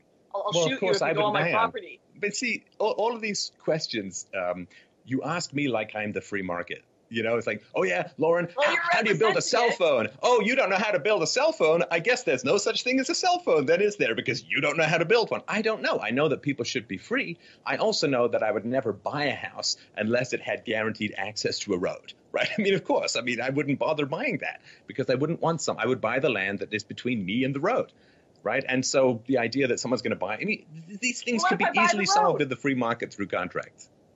What if I buy the road? What if I buy all the coast around America and don't let you leave, as your suggestion was, to keep out other powers? Someone just buys up all the land around America and then creates the McWarlords to keep out the Russians.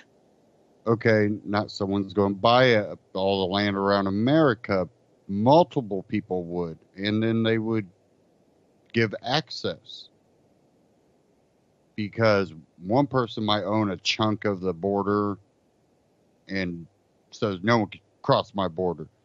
There's going to be our person right next door going, oh, yeah? Hey, for $1 you could get across my border. Shit, I'll make a hell of a lot of money. Oh, and then that's going to incentivize others to go, I'll do it for 50 cents, 75 cents, a quarter. I would never buy a house without guaranteed access to the road, which means that it would have to be transferred in any sale price. I mean, these are ways that you can solve all of this stuff. Whose road is it going to be? Your road? Are you going to own all the roads so you can freely move on every single road everywhere? Like, whose road are you buying? You think one person's going to end up owning all the roads? Maybe.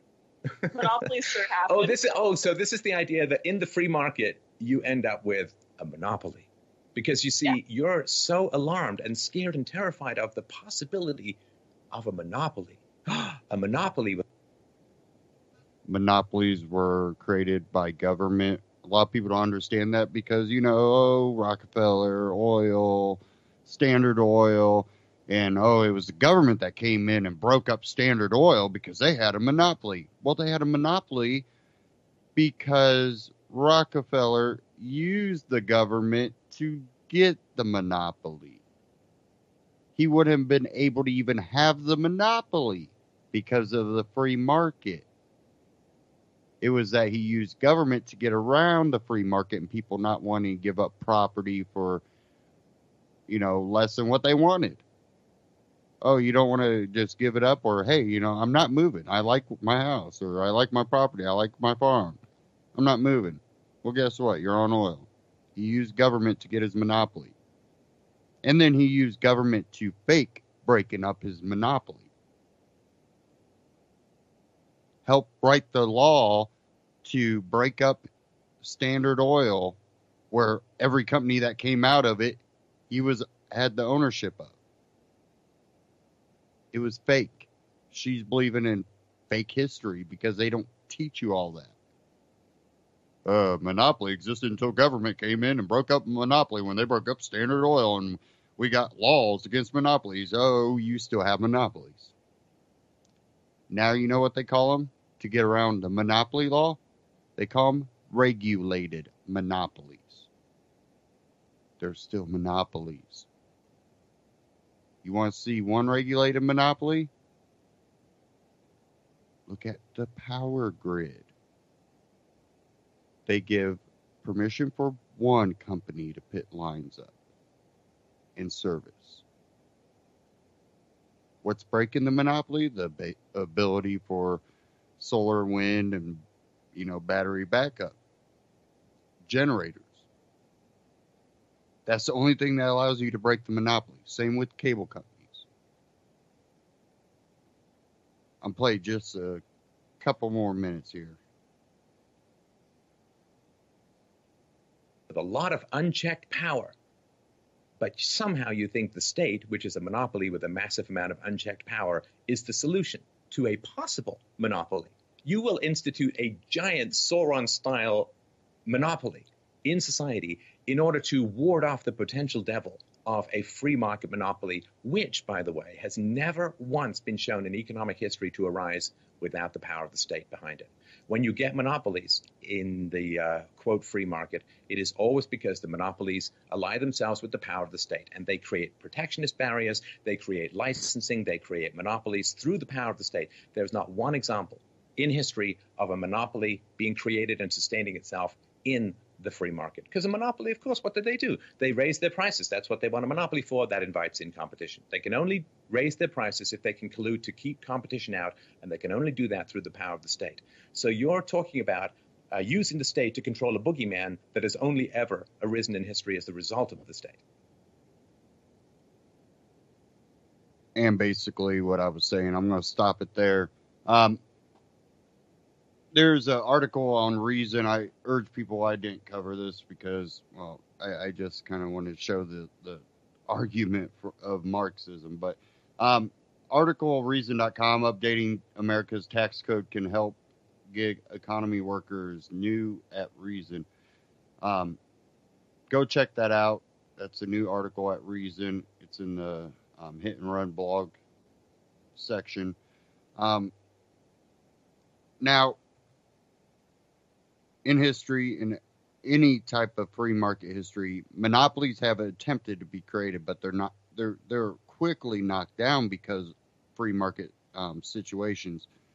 But when you have people like Rockefeller that were able to use government to gain their monopoly and then break it up, that's what you get when you create this power.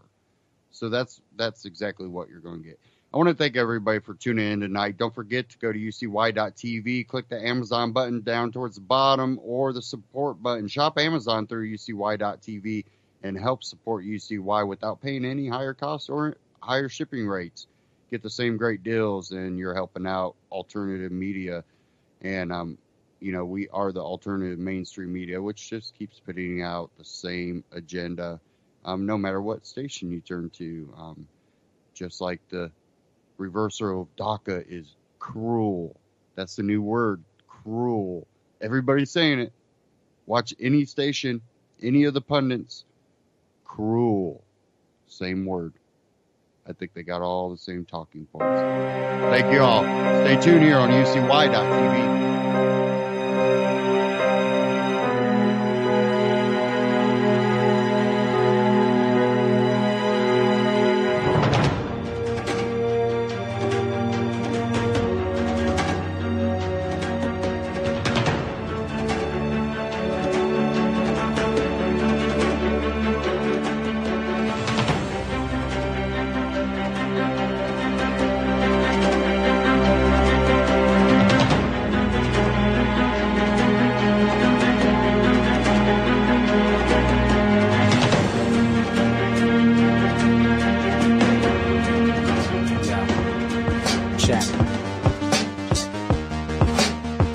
keep it alive through these lines I write. I keep